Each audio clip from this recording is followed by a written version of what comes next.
My name is Matthew Crawford. I'm an orthopedic surgeon. I chose orthopedic surgery out of a desire to do what I love. I like to fix things. It was a natural progression for me to go into orthopedics where we are fixing things.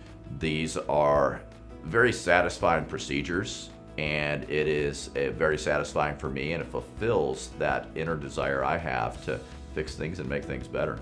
I treat a variety of orthopedic conditions. I have a specialty within sports medicine, and I think it's important to clarify that means not just athletes, it means anybody who's active. While there's a wide variety of issues that we see in orthopedics, most commonly I treat shoulder and knee pathology. These are the most common joints to be injured, and those are the ones that I specialize on. I'll often have patients and friends ask, when do I need to come in for this problem?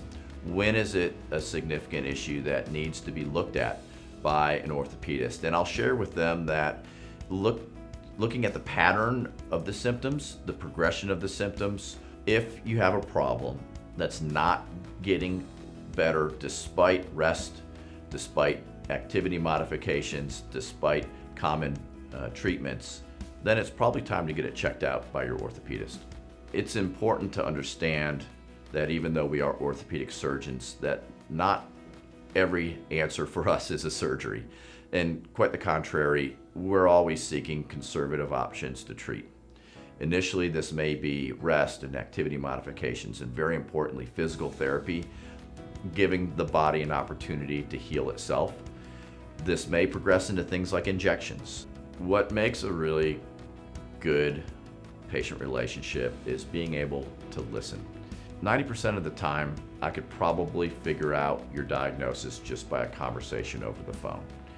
What this tells us is that listening to the patient is critical, and if you cannot take the time to listen to the patient, you're going to have a really hard time understanding what the diagnosis is.